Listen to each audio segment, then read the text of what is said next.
नमो अरिहन्ताणं नमो सिद्धाणं नमो आयर्याणं नमो अध्यायाणं नमो भवे सौसाहुणम् कुमारवत्तारं तारं कर्मभूगतां ज्ञातारं विश्वतत्त्वानां वन्दे तद्गुणलब्धम्। कल हमने 7 नयों की चर्चा प्रारंभ की थी और 7 नयों की चर्चा में कल हमने संग्रह नय को समझा था, बराबर ना। एक तो हुआ नैगम नय और दूसरा हुआ संग्रह नय। उससे पहले हमने समझने की कोशिश की थी कि नय क्या होते हैं। तो नय बताया था कि वस्तु के एक देश को जानने वाले अंश को नय कहते हैं और वो नय अलग अलग प्रकार से बताए गए हैं। यहाँ तत्वार्थ सूत्र में उन नयों को 7 नयों के नाम से कहा जा रहा है ना। और 7 नयों में नैगम नय के 3 भेद किए, बराबर। कौन कौन से 3 भेद किए थे? भूत नैगम नय, भविष्य नैगम नय और वर्तमान नैगम नय। ठीक है ना। और बड़ी सरल सी परिभाषाएं मैंने आपको बताई थी कि जो हम बहुत प्रयोग करते हैं कि आज मेरा जन्म हुआ, ऐसा हम जन्मदिन के दिन बोलते हैं ना। भले किसी को पता हो चाहे ना हो, हर दिन हम ये कहते हैं कि भाई आज हमारा जन्म हुआ, आज उनका जन्म हुआ था, ये है ना वो है। तो ये सब कौन सी घटना तो बहुत पुरानी है, सालों पुरानी है, लेकिन सालों पुरानी घटना को आज कहना ये कहलाया भूत नैगम नय। भविष्य में होने वाली घटना को आज कहना ये कहलाया भावी नैगम नय।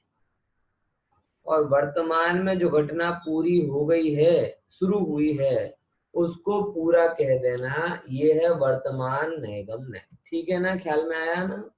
फिर से समझना जरा। इनको हमने स्लाइड से भी समझा था कि भूत में हुई ये जो पूरे पंच, अगर कोई इस चीज को ना समझे तो उसे सारे पंच कल्याणक ढोंग दिखाई देने लगे। समझे कि नहीं समझे?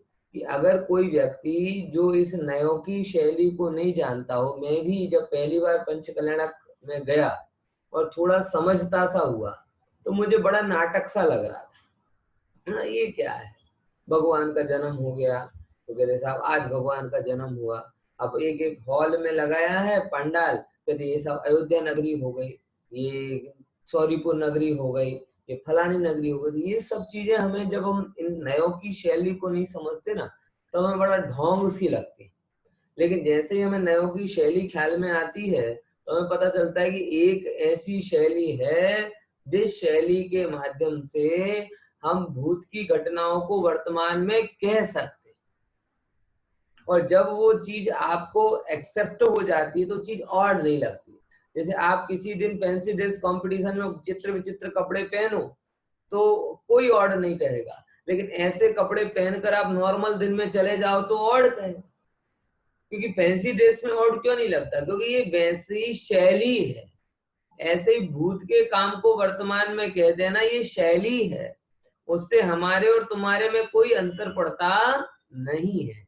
ये बात हमने थोड़ी समझने की कोशिश की थी, बराबर। फिर दूसरे नंबर की बात वहां पे हमने ये समझा थी कि ये बहुत इंपॉर्टेंट बात है कि भविष्य में काम होगा उसको कहना और वर्तमान में काम हो रहा है और उसको पूरा कह देना।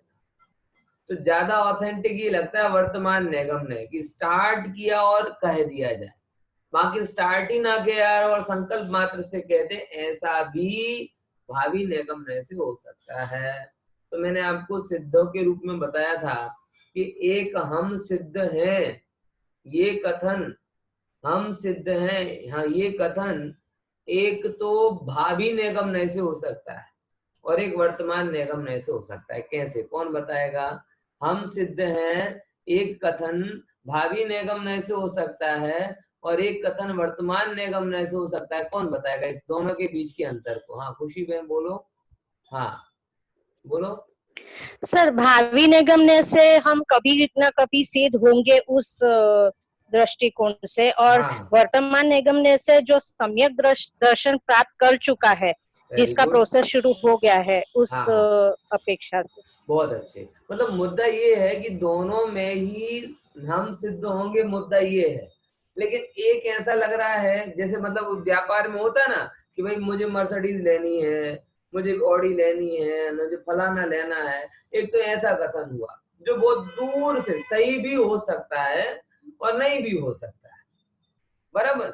लेकिन दम किसमें है कि मुझे लेनी है, ये ले डाउन पेमेंट, अब मुझे दे दे। तो ये सम्यक वर्तमान निगमन से जब आप प्रोसेस शुरू कर दोगे और ये मानोगे कि नहीं भविष्य में ऐसा होगा, प्रोसेस शुरू करने के बाद भविष्य में ऐसा होगा, तो उस चीज में वजन, और प्रोसेस ही शुरू ना करो और अकेले कह दो तो उस चीज का वजन अपने आप कम हो जाता है। तो ये दोनों नए हैं, लेकिन आपको ये निर्णय कर लेना चाहिए कि मैं सिद्ध हूं जब मैं कहता हूं तो मैं स्वभाव से बोल रहा हूं, भावी निगमन से बोल रहा हूं, वर्तमान निगमन से बोल रहा हूं, कि कोरा कोरा उपचार कर रहा हूं। ये चारों कथन है। गुरुदेव ने ये बोला ना, हूं परमात्मा छू एम नक्की कर, ये इसी बात को बता रहा हूं कि हूं परमात्मा छू। ये शब्द मात्र आप कहने के लिए कह रहे हो कि आप स्वभाव से कह रहे हो कि भावी निगमन से कह रहे हो कि वर्तमान निगमन से कह रहे हो, ये अंतर करोगे तो आपको ख्याल में आएगा। मेरी दृष्टि में जिस जीव ने वर्तमान निगमन से भगवान आत्मा को अपने रूप अनुभव कर लिया, उसका कथन सबसे ज्यादा वजनदार है। बाकी का कथन तो दूर दूर दूर का होता है, बराबर ना। देखो फिर एक बात आई थी संग्रह नहीं की, जिसको हमने थोड़ी स्लाइड से चर्चा की थी। मैं आपको एक बार फिर से बता देता हूँ वो स्लाइड। बहुत बढ़िया संग्रह का स्वरूप है। देखो संग्रह की कितनी सुंदर व्याख्या की थी यहाँ पर। देखो अपनी अपनी जाति के अनुसार वस्तुओं का या उनकी पर्यायों का एक रूप से संग्रह करने वाला। देखो बहुत बढ़िया बात की ना। संग्रह क्या होता है? कलेक्शन, कलेक्शन करता है, अलग अलग पॉइंट ऑफ व्यू से वो सिलेक्ट करता जाता है। एग्जाम्पल के तौर पे कल हमने महासत्ता को लिया था कि महासत्ता शुद्ध संग्रह का विषय है। महासत्ता मतलब क्या? कि किसी भी वस्तु को सत रूप कहना। किस रूप कहना? सत रूप कहना। अब सत जैसे ही कहा तो सत की क्लास इतनी बड़ी है, इतनी जाति इतनी बड़ी है कि 6 द्रव्य उसके अंदर आ जाते हैं, द्रव्य के अनंत गुण उसके अंदर आ जाते हैं, भूत में होने वाली अनंत पर्याय जाती है, भविष्य के अंदर क्या कहते हैं सारी पर्याय जाती है। यानी एक भी चीज ऐसी नहीं है जो सत की कैटेगरी से बाहर। इसीलिए शुद्ध संग्रह वह कहलाता है। बाकी जो भी संग्रह है मतलब जातियां बनाई हैं। मैंने कल एक आपको ट्री फॉर्मेट में बताया था कि शुद्ध संग्रह को हमने सबसे पहले द्रव्य गुण पर्याय में डिवाइड किया, फिर द्रव्य गुण और पर्याय। तो द्रव्य लिया, द्रव्य को हमने 6 द्रव्यों में डिवाइड किया, 6 द्रव्य को जीव में लिया, जीव को संसारी मुक्त में किया, संसारी को 5 इंद्रिय सैनी असैनी में किया, फिर सैनी असैनी 5 के जलचर थलचर नवचर किए, फिर उसमें भी कितने भेद पड़ते जाएंगे। यानी आप देखोगे कि ये सब चीज जो संग्रह नहीं की है वो ऊपर संग्रह होती है तो नीचे व्यवहार हो जाती है। मतलब ख्याल में कि एक एंगल से हमने उनको जाति बना दी और एक एंगल से उसको तोड़ भी देते हैं। समझ में आएगी? आप देखो जाति हर जगह ऐसे ही चलता रहता है। तो एक शुद्ध संग्रह ऐसा है जो कभी व्यवहार नहीं होता, बाकी सारे संग्रह व्यवहार हो जाते हैं। मतलब कि वो सब जातियां टूट जाती हैं। इसीलिए मैं आप लोगों से भी कहता हूं कि ऐसे अपने त्रिकाली शुद्ध संग्रह के विषयभूत सत स्वरूप भगवान आत्मा की प्रतीति रखो। कैसा हूं मैं? सत स्वरूपी, सत स्वरूपी, सत स्वरूपी, जो कभी भी खंडित नहीं होता, खंडित रहता है। ऐसी प्रतीति करने पर उसकी श्रद्धा दृढ़ रहती है। बात समझ में आई? तो ये चीज संग्रह नय की है और उसी को थोड़ा आगे जाके व्यवहार कहता है। देखो व्यवहार नय का काम, पहले नंबर ये समझो कि यहाँ व्यवहार नय का मतलब जो हम निश्चय व्यवहार में व्यवहार समझते हैं वो नहीं है। ख्याल में आया? दोनों जगह व्यवहार शब्द प्रयोग किया गया है। निश्चय के साथ में भी व्यवहार का प्रयोग किया जाता है और संग्रह के साथ में भी व्यवहार का प्रयोग किया जाता है। पॉइंट समझ में आया? तो ये दोनों व्यवहार ने, वो व्यवहार ने, निश्चय के साथ वाला व्यवहार ने और संग्रह के साथ वाला व्यवहार ने थोड़े अलग अलग है। हम पहले इसकी परिभाषा देख लेते हैं, फिर दोनों की तुलना करेंगे, ठीक है ना? तो आप दिमाग में इस बात को रखना कि यहाँ पर जो व्यवहार बोला जा रहा है और निश्चय व्यवहार में जो व्यवहार बोला जाएगा, उन दोनों के बीच में कोई अंतर है? जैसे कि मैंने बोला है, तो अब आपको ये विचार करना है कि कौन सा अंतर है। बराबर? दो काम आपको करने हैं, पहले समझना है और फिर डिफ्रेंशिएट करना है। क्लियर? देखो, पहले नंबर इसका काम बड़ा सिस्टमैटिक छोटा सा काम है। कौन सा? कि संग्रह नए से ग्रहण किए हुए पदार्थों का विधि पूर्वक भेद करना ही व्यवहार नय है। देखो समझना, ऊपर ऊपर से आप देखोगे तो आपको ये काम संग्रह नय का काम पूरब, मतलब व्यवहार और संग्रह का काम पूरब और पश्चिम लगता है। इस संग्रह नय तो क्या करता है, बेचारा इकट्ठा करता है, भेगा करता है, और व्यवहार ने क्या कर देता है, उसे जो भेगा किया हुआ उसे तोड़ देता है। तो आपको ऐसे लगेगा कि ये दोनों एक दूसरे के विरोधी है। 36 के आंकड़े वाले। समझ में आया कि नहीं आया? कि जो संग्रह नय का काम सिलेक्शन करना, जाति बनाता है, व्यवहार ने तोड़ देता है। यही बोले ना, संग्रह नय से ग्रहण किए हुए पदार्थों का, कि संग्रह नय जिस भी कैटेगरी से एक जाति बनाता है, व्यवहार ने उसमें कैची चला देता है। जैसे संग्रह नय ने शुद्ध संग्रह नय से सत नाम की जाति बनाई, तो व्यवहार ने कहता है ना सत ना चाले, एमा 3 भेद करो, द्रव्य सत, गुण सत, पर्याय सत। तो संग्रह ने कहता है ठीक है भाई, अब द्रव्य सत को तो रहने, बोले ना चाले, एमा 6 भेद करो, जीव, पुद्गल, धर्म, आकाश, काल। फिर संग्रह ने एक 6 द्रव्य की जीव की जाति, बोले अब तो बराबर, बोले नहीं, जीव भी नहीं चलेगा, उसकी भी जाति करो, संसारी मुक्त। संसारी बनाई तो बोले संसारी, बोले नहीं, संसारी के सैनी असैनी। आप जाते जाओ फिर तो कितनी जातियां हो जाती। तो जो भी एक क्राइटेरिया संग्रह नय डिसाइड करता है, व्यवहार नय उसको कट कर देता है, भेद कर देता है। अब आपको लगेगा ये बड़ा नालायक लड़का है, व्यवहार नय ये बड़ा नालायक है, संग्रह नय हमें क्या कहते हैं, गांधी जी लगेगा, और व्यवहार नय लगेगा हमें अंग्रेज, फूट डालो और राज करो वाला, है ना? ऐसा ही है ना, थोड़ा थोड़ा लगता है। देखो भैया, ऐसा नहीं है। पहले नंबर कारण कि यहाँ यह नय जिनवाणी का नय है। कौन सा नय है? व्यवहार नय भी कोई मनमानी का नय नहीं है। अगर ये फूट डालो और राज करो वाला होता, अंग्रेजी नय होता, तो इसे जिनवाणी में स्थान नहीं मिलता। इसे जिनवाणी में स्थान दिया है, इसका मतलब, और सम्यक श्रुति ज्ञान का हिस्सा कहा है, इसका मतलब सीधा सीधा यह है कि ये कुछ उपयोगी है, अनुपयोगी नहीं। अनुपयोगी होता तो इसे सम्यक श्रुति ज्ञान का अंश नहीं कहा जाता। पॉइंट समझ में आया? तो एक बात क्लियर हुई कि ये उपयोगी है। अब दूसरे नंबर की बात, विरोधी भी नहीं, विरोधी लगता है, विरोधी है नहीं। देखो समझ, इसको ऐसे समझो कि ये कुर्ता मुझे सिलवाना है, बराबर, ये कुर्ता मुझे सिलवाना है, तो मैं किसी दुकान पर जाऊंगा और दुकान पर जाके मैं अपने कुर्ते के साइज का कपड़ा 2.5 मीटर, 2.25 मीटर ले आ जाऊंगा। कैसा कपड़ा लाऊंगा? व्यवहारने वाला कि संग्रहने वाला है? बोलो, व्यवहारने संग्रहने, समझ गए ना? मतलब अखंड कुर्ते का कपड़ा लाऊंगा। मेरे नजदीक में नजदीक रिश्तेदार वाले क्यों ना हो, अगर वो मुझे टुकड़ा दें, आधा आधा आधा कटा दें, तो बोले नहीं, मुझे अखंड चाहिए। अच्छा, बराबर। अब वो दुकान वाला कहे कि हमसे तो इतना अखंड अखंड मान रहे हो, अभी जाके दर्जी को दे दोगे। अब दर्जी को दोगे तो वो क्या करेगा? अब अखंड कपड़ा लिया है तो अखंडी में पहन सकता हूं क्या? और अगर मैं उस अखंड कपड़े को पहनूंगा तो कुर्ता रहेगा कि दुपट्टा बन जाएगा? यानी हमने कपड़ा लेकर अखंड कपड़ा लेने के भी पैसे दिए और जाकर दर्जी को दिया और दर्जी ने उस पे कैंची चलाई, मतलब खंड खंड करने के भी पैसे दिए। बात समझ में आई कि नहीं आई? समझे कि नहीं? अब वो दर्जी कट करेगा, ऐसे कुर्ते के आएगा, ये बैक है, ये फ्रंट है, ये आस्तीन है, ये कॉलर है, ये है ना, ये वो है, ये जो भी कोई चीज अगर वो दर्जी बताएगा तो वो कैसे बताए? वो कोई बिना कट किए तो नहीं कर देगा ना।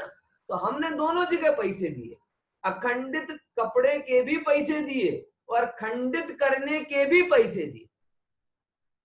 कोई दौड़ डाया मनुष्य, चतुर मनुष्य हमसे प्रश्न कर सकता है कि तुम तो बड़े मूर्ख हो, है? अगर खंडित कपड़े ही करवाना था तो फिर टुकड़े ले लेते, सस्ती पड़ जाती वहां से। कपड़े वाले नहीं बोले वहां से तो अखंड ही चाहिए।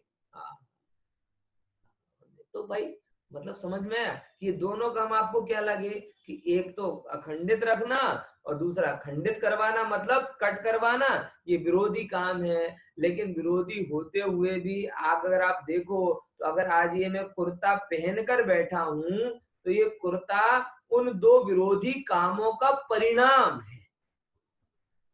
पॉइंट समझ में आया? अगर उस दुकानदार के यहाँ से अखंडित कपड़ा नहीं लिया होता और दर्जी ने उसे खंडित कर करके फिर से सिला नहीं होता तो ये कुर्ता कुर्ता नहीं होता, ये कुर्ता दुपट्टे के रूप में पड़ा हुआ रहता। केसरी कलर का है तो पूजन के कपड़ों में चल जाता। समझ में आया? यानी व्यवहार नए विरोधी तो है नहीं बल्कि उपयोगी भी है। अब तीसरे नंबर की बात, तीन बातें हो गई। पहले नंबर क्या कि व्यवहार नए अंग्रेज नहीं है, मतलब कूट डालो राज करो वाला नहीं है, सम्यक शुद्ध ज्ञान का हिस्सा है। दूसरे नंबर की बात विरोधी नहीं है और तीसरे नंबर की बात विरोधी तो नहीं है, उपयोगी है। कैसा है उपयोगी? कि भैया देखो जैसे हमने कुर्ते को लिया था उसके टुकड़े किए बिना वो काम नहीं चलता, ऐसे ही वस्तु को समझे बिना काम नहीं चलता। विचार लो कि नहीं विचार? अब रोटी है रोटी, अब रोटी आप अखंड बनी लेकिन अखंड को खा नहीं सकते ना। विचार करके देखो,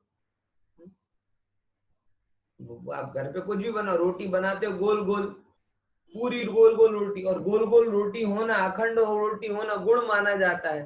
तो रोटी अखंड होना गुण है तो खा भी अखंड ही लिया करो ना, उसे खंड खंड करके क्यों खाते हो? इतनी बड़ी खा के देखो। हाँ, तो अखंड बनाना गुण है और अखंडित करके खा लेना दोष है। आई बात ख्याल में आई ना? अखंडित रोटी बनना चाहिए, गोल गोल रोटी बनना चाहिए, लेकिन गोल गोल पूरी की पूरी तुम खा लो तो वो गुण नहीं है, वो दोष है। ऐसे यहाँ पे कह रहा हूं भाई साहब, तो रोटी को खंडित कर करके आराम से व्यवस्थित कॉल कर करके खाना ये गुण हुआ ना, और उससे ही वो रोटी पचती है और उससे ही आप सभ्य दिखाई देते हो। ऐसे ही होता है ना, यही श्रम क्रम है ना। ऐसे ही यहाँ पे कह रहे हैं कि भैया संग्रह नय के द्वारा तो अलग अलग जाति बनती है, व्यवहार ने उसमें भेद करता है। तो भेद कैसे करता है? वो भेद शब्द बोला है वहां पे विधि पूर्वक।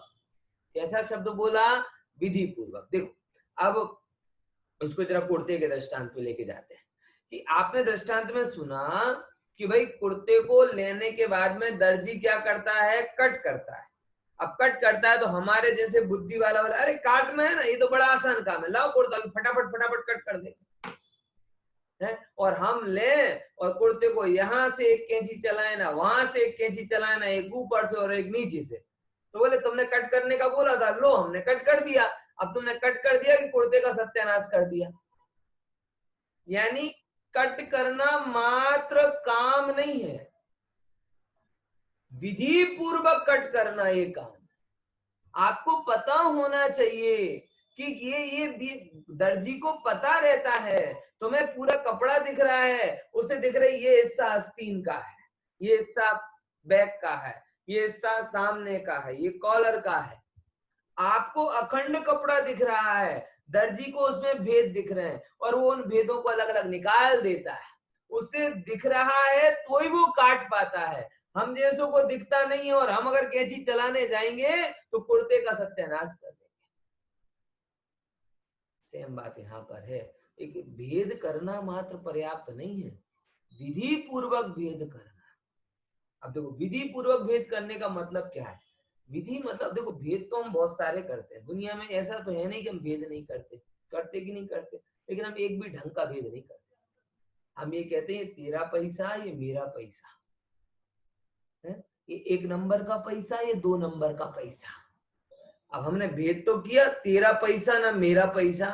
अब जरा बताओ ये जो भेद है ये विधि पूर्वक किया हुआ भेद है कि मिथ्यात्व से किया हुआ भेद?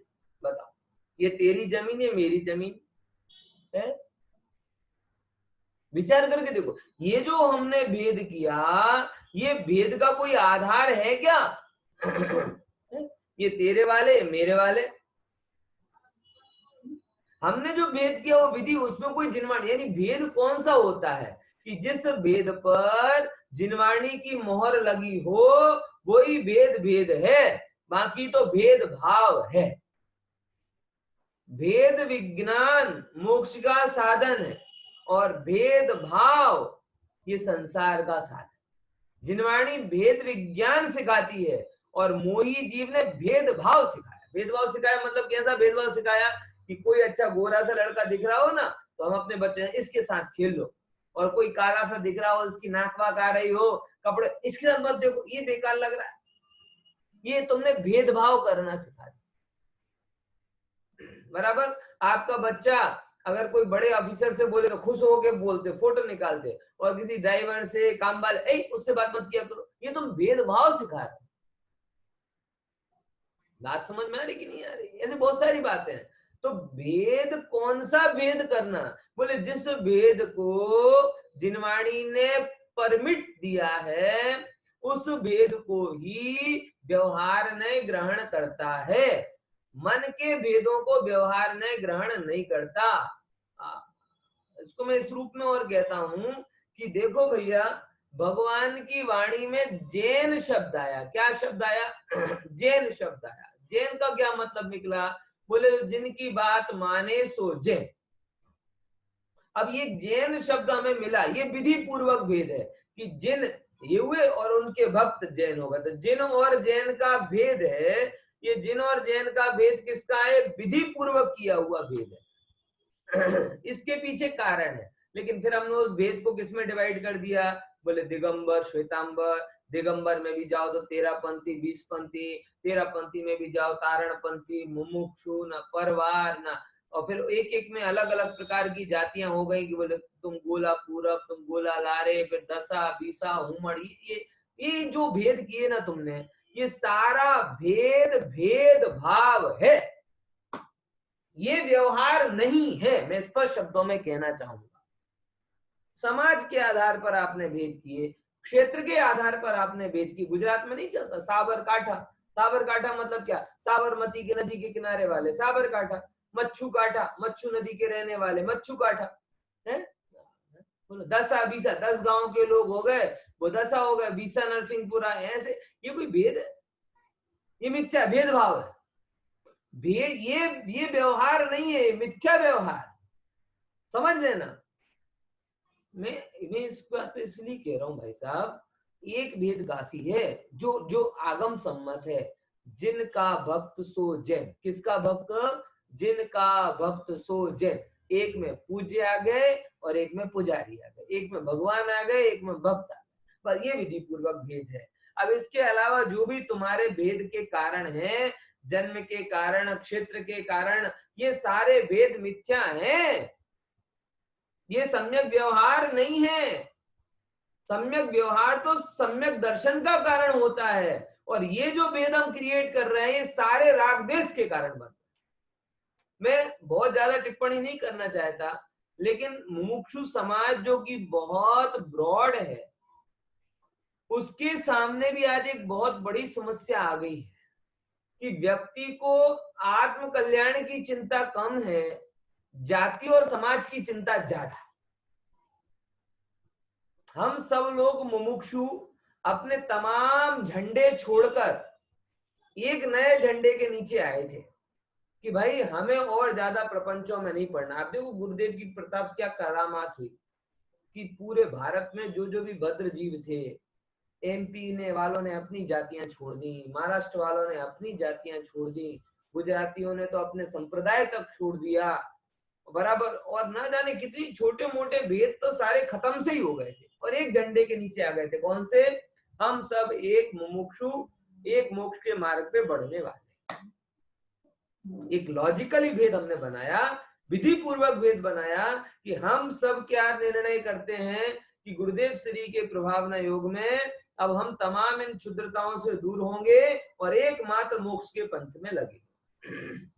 लेकिन कसा है ना, कसा अगर खत्म नहीं होती तो दबी रहती, थोड़े से बाद फिर से उभरने लगी। अब हमने मुमुक्षुओं में भेद करना चालू कर दिया, ये हिंदी भाषी मुमुक्षु, ये गुजराती मुमुक्षु, ये गुजरात में भी ये वाला मुमुक्षु, ये वो वाला मुमुक्षु, और फिर हमारा तुम्हारा, हमारा तुम्हारा, हमारा तुम्हारा, इतना ज्यादा हमारा तुम्हारा होता है कि उससे भेद विज्ञान तो होता नहीं है, भेदभाव होता है, राग द्वेष होता है। इसीलिए मैं शब्द कह रहा हूं कि भेद विज्ञान का कारण है व्यवहार और राग द्वेष का कारण है भेदभाव। तो जो भेदभाव भाव को उत्पन्न करे, रागादि भावों को उत्पन्न करे, वो सम्यक व्यवहार नहीं है, वो इस मस्तिष्क के पड़े हुए मोह के कचरे का प्रोडक्शन है, भगवान की वाणी का प्रोडक्शन है। इसीलिए पुनः मैं सब लोगों से निवेदन हमेशा करता रहता हूं कि संग्रह पूर्वक व्यवहार हो, विधि पूर्वक भेद हो। क्या शब्द बोला था यहाँ पे परिभाषा में? विधि पूर्वक भेद हो। और विधि की क्या व्याख्या है? देखो यहाँ पे लिखा था, विधि पूर्वक भेद करना मतलब जिनवाणी में जो आधार दिए हैं उन आधार से भेद करना, तो वो सम्यक व्यवहार कहलाता है। बराबर। जहां जहां संग्रह नय अप्लाइड होगा, शुद्ध संग्रह नय को छोड़कर बाकी सब जगह व्यवहार अप्लाइड होगा। बात समझ में आई कि नहीं आई? शुद्ध संग्रह नय एक हुआ जो कभी भी जिसके ऊपर कोई व्यवहार नहीं होता, लेकिन उसके नीचे नीचे नीचे नीचे सब जगह जाते जाओगे तो उसको तोड़ने वाला क्या होता है? व्यवहार बनता जाता है। शरीर ना, शरीर हो गया, शरीर को तोड़ के अपन ने किसमें लिया कि मुंह में ले लिया, फिर मुंह को भी तोड़ा तो 5 कान, आंख, नाक ये हुए, बोले इसको भी तोड़ा, बोले दांत हो गए, दांत को भी तोड़ा तो आगे के दांत, पीछे के दांत, दाढ़, ये सब अलग अलग भेद होते जाते हैं। लेकिन ये क्यों होते हैं? ये सारे भेद समझने के लिए होते हैं। किसके लिए होते हैं? समझने के लिए। वस्तु को आप जितने माइक्रो लेवल पर जाके समझोगे ना, उतनी क्लियर समझ में आएगी। समझ में आया? ख्याल में आ रहा कि नहीं आ रहा? भेद क्यों करना, विधि पूर्वक भेद क्यों करना, व्यवहार का प्रयोग क्यों करना? वस्तु को समझने के लिए। क्योंकि जितने आप माइक्रो लेवल पर जाते हो उतना क्लियर समझ में आता है। वो नहीं होता, सीसीटीवी कैमरा लगाते हैं, सीसीटीवी कैमरा लगाते दूर की फोटो देखते, जूम करो चेहरा नहीं दिख रहा, और जूम करो चेहरा नहीं दिख रहा, और जूम करते करते जाते हो तो एकदम चेहरा फर्स्ट क्लास दिखने लगता है। ये क्या कर रहा है? भेद कर, गौण करते जा रहा है, अन्य चीजों को एक को मुख्य करते जा रहा है, इससे समझ में आता है। तो व्यवहार में भेद जो किए जाते हैं वो भेद सम्यक दर्शन के लिए होते हैं, समझने के लिए होते हैं।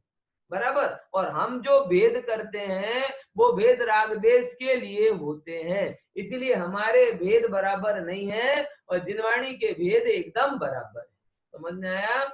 अब 3 बातें हो गई। कौन कौन सी? एक तो व्यवहार सम्यक शुद्ध ज्ञान का हिस्सा है, दूसरे नंबर व्यवहार संग्रह का विरोधी नहीं है, तीसरे नंबर व्यवहार विरोधी तो नहीं है, उपयोगी है।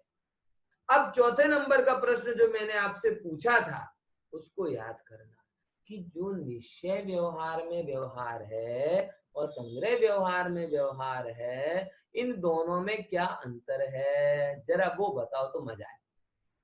थोड़ा सा विचार करो, उत्तर आएगा कि निश्चय व्यवहार का व्यवहार और संग्रह व्यवहार का व्यवहार, दोनों में अंतर क्या है?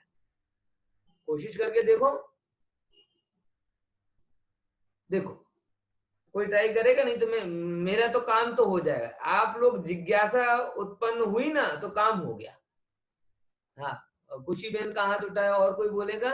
हाँ बोलो खुशी बहन। दिनेश भाई कह रहे हैं कुछ? हाँ दिनेश भाई बोलो, चलो। जो निश्चय न व्यवहार न का व्यवहार है, वो हाँ खाली जानते हैं कि ये गलत चीज है वो व्यवहार, और ये एक्चुअल सच बात है। ये जो व्यवहार अपन व्यवहार नहीं का इधर का लिया वो। हाँ चलो, एक उत्तर आया। अभी सही गलत में अपन नहीं जाते, और कोई विचार करो जरा। अपन ने पहले उसकी भी चर्चा की है। खुशी बहन बोलो, क्या स्पेशल है आज की वानगी? सर व्यवहार व्यवहार में निश्चय और व्यवहार में जो एक द्रव्य का कार्य दूसरे द्रव्य का माना जाता है उसे व्यवहार कहते हैं। हाँ हाँ वेरी गुड। और व्यवहार नए में हम संग्रह का जो पदार्थों का भेद समझने के लिए करते हैं उसे व्यवहार कहते हैं। देखो एक एक पॉइंट यहाँ से ख्याल में आया, यहाँ से आपको एक अच्छी बात समझ में आएगी, जो मूल मुद्दा है एक्चुअल में। अब देखो समझ, दिनेश भाई आप भी समझना कि संग्रह नय और व्यवहार नय और निश्चय व्यवहार, तो जो निश्चय व्यवहार है ना वो बड़ा ब्रॉड है, उसके बहुत सारे डायमेंशन होते हैं। और ये जो व्यवहार है पर्टिकुलर है, इसका एक ही डायमेंशन। एक्चुअल में ये व्यवहार उस व्यवहार में मिल जाता है, लेकिन वो व्यवहार इसमें व्यवहार में नहीं मिलता। देखो मैं समझाता हूँ। जब हम निश्चय व्यवहार में व्यवहार की परिभाषा लेते हैं तो हम बहुत सारी बातें कहते हैं कि एक द्रव्य को, जैसे खुशी बहन ने बोला कि एक द्रव्य को उस रूप कहना, निश्चय अन्य रूप कहना व्यवहार, बराबर। स्वाश्रित कहना, निश्चय पराश्रित कहना तो व्यवहार। जो वस्तु जैसी है वैसी कहना, निश्चय अन्य रूप कहना सो व्यवहार। और उसमें ये डायमेंशन लेते हैं कि अभेद सो निश्चय और भेद सो व्यवहार। यानी अभी मैंने इसकी 4 परिभाषाएं बता दी निश्चय व्यवहार को, और ये मैंने बहुत पहले भी बताई। तो उन 4 परिभाषाओं की एक परिभाषा जो है कौन सी, भेद सो व्यवहार, वो इसमें अप्लाइड होती है। यानी संग्रह नय और व्यवहार नय का जो व्यवहार नय है उसकी एक ही कथन है कि भेद करके बताना, भेद करके बताना। और निश्चय में और व्यवहार नय का जो व्यवहार है उसके बहुत सारे डायमेंशन है, बराबर। इसीलिए उस व्यवहार की चर्चा में सैकड़ों पेज लिखे जाते हैं, और इस व्यवहार की चर्चा में 1-2 पेज में बात पूरी हो जाती है, क्योंकि सीमित कथन है। इसका बहुत सिंपल गोल है कि संग्रह ने जो भेद करे, व्यवहार ने उसे तोड़ दे। किसके लिए तोड़ दे? रमण भमण करने के लिए नहीं। किसके लिए तोड़े? सही वस्तु को समझने के लिए तोड़े, बराबर। तो ये बात ख्याल में है कि बीच में उसमें और स्पष्टीकरण की जरूरत है, फिर से बोलता हूं, ध्यान रखना कि निश्चय और व्यवहार नय का जो व्यवहार है उसके बहुत सारे रूप हैं। जैसे मैंने 4 परिभाषाएं आपको बोली अभी, कौन सी? स्वाश्रित निश्चय, पराश्रित व्यवहार, जो द्रव्य का जैसा कथन हो वैसा कहना, निश्चय अनुरूप कहना व्यवहार, बराबर। और क्या बोला था वहां पे? स्वाश्रित पराश्रित हुआ, निश्चय व्यवहार, एक एक भेद सो निश्चय, अभेद सो निश्चय, भेद सो व्यवहार। ऐसे करके त्रिकाल वस्तु को ग्रहण करे सो निश्चय, वस्तु के यथार्थ स्वरूप को बताए सो निश्चय, और उपचर क्षणिक स्वरूप को बताए सो व्यवहार। मतलब बहुत सारी व्याख्याएं निश्चय व्यवहार की वहां पर लागू होती हैं, जबकि यहाँ पर मात्र एक व्याख्या भेद, इस बात को मुख्य किया गया है। इसीलिए ये व्यवहार नय निश्चय व्यवहार के व्यवहार नय में शामिल हो जाएगा, लेकिन निश्चय व्यवहार का व्यवहार नय संग्रह व्यवहार नय के व्यवहार नय से भी अधिक है। ये समझ में, बात समझ में आई कि नहीं आई? देखो तो इसको थोड़ा विचार में लेना। क्लियर हुआ? तो 4 मुद्दे समझ में आ गए व्यवहार नय संबंधी। तो संग्रह नय से ग्रहण किए हुए पदार्थों का विधि पूर्वक भेद करना। किस पूर्वक? विधि। यानी देखो एक और इंपॉर्टेंट है, विधि पूर्वक मतलब पहले विधान करना और फिर खंडन करना। ये एक बहुत इंपॉर्टेंट वस्तु है। बहुत सारे लोगों के पास में कैंची बहुत होती है, सुई नहीं होती। समझ में आया? उनको एक कोई चीज ये ऐसे नहीं होती है, वैसे नहीं होती, इसको ऐसा नहीं करना चाहिए, उसको वैसा नहीं, खंडन की बातें बहुत होती है। उनसे बोलो चलो तुम ये काम करके बताओ, तो चुप हो जाते हैं। टांग खींचने में एक्सपर्ट होते हैं, खंडन के लिए तैयार है, लेकिन विधि के लिए तैयार नहीं। वैवट कोई करे, खासकर संस्थाओं में वैवट करने में बहुत होता है, कोई व्यवहार करता हो तो उसकी टीका टिप्पणी आलोचना करने में उन्हें बहुत रस है, और कोई उनसे बोले कि भैया अब तुम इतनी आलोचना कर रहे हो तो तुम ही संभालो, तो बोले नहीं ये अपना काम नहीं। तो ये चीज बराबर नहीं है। हमेशा खंडन विधि पूर्वक होना चाहिए। आप खंडन करने के अधिकारी तभी हैं जब आपके पास उससे बेहतर कोई उपाय हो।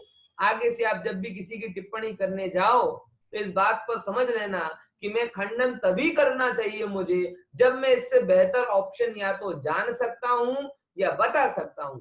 मात्र खंडन का कोई मतलब नहीं होता, बराबर। क्योंकि खंडन करने की कोई विधि क्या है, तो आप विधि बताओ ना, विधि बताओ तो काम है। ये व्यवहार ने हमें शिक्षा देके जाता है। अब देखो ये अगली परिभाषा अपन देते हैं। ये तीन तो हुए कौन से, द्रव्यार्थिक न्याय के भेद। अब जरा हम जाते हैं पर्यायार्थिक न्याय को ग्रहण करना। देखो द्रव्यार्थिक न्याय तो द्रव्य को फोकस कर रहा था, पर्यायार्थिक न्याय पर्याय पर जाता है। पर्याय मतलब क्या, अब यहाँ गुणों के परिणमन ये पर्याय मात्र मत लेना, यहाँ पर्याय मतलब द्रव्य की अवस्था, हालत, उसे पर्याय का है। अकेले अकेले गुणों का परिणमन ही पर्याय नहीं होता, द्रव्य की अवस्था को भी हम पर्याय कहते हैं। दोनों बातें समझना। हम लोगों ने क्या बालबोध की में जो पढ़ ली परिभाषा, हम जिंदगी भर उसी परिभाषा पर चिपके रहते कि नहीं रहते। पर्याय के नाम पर हमें यही याद आता है कि भाई ये तो गुणों का परिणमन होता है, गुणों का परिणमन सो पर्याय, गुणों का परिणमन सो पर्याय। तो मैं आपसे कहता हूँ ये मनुष्य पर्याय है, ये कौन से गुण का परिणमन है? ये पर्याय है कि नहीं, बताओ। मनुष्य पर्याय है कि नहीं है? बोले है। तो है तो कौन से गुण की पर्याय है? बोले नहीं, ये गुण वाली पर्याय नहीं है, ये द्रव्य की अवस्था रूप पर्याय है। कौन सी है पर्याय?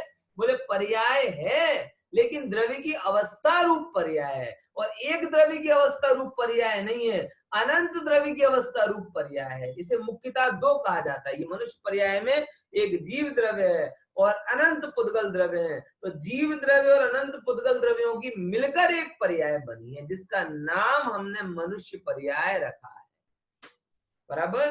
तो पर्याय मतलब गुणों का परिणमन ही पर्याय होता हो, ऐसा नहीं है। पर्याय की बहुत सारी व्याख्या होती हैं, बराबर। तो यहाँ पे क्या कहता है ऋजु सूत्र ने कि जो भूत की पर्याय को छोड़ दे और भविष्य की पर्याय को छोड़ दे और भूत और भविष्य की पर्याय को छोड़कर मात्र वर्तमान पर्याय को ग्रहण करे, उसे ऋजु सूत्र नए कहते हैं।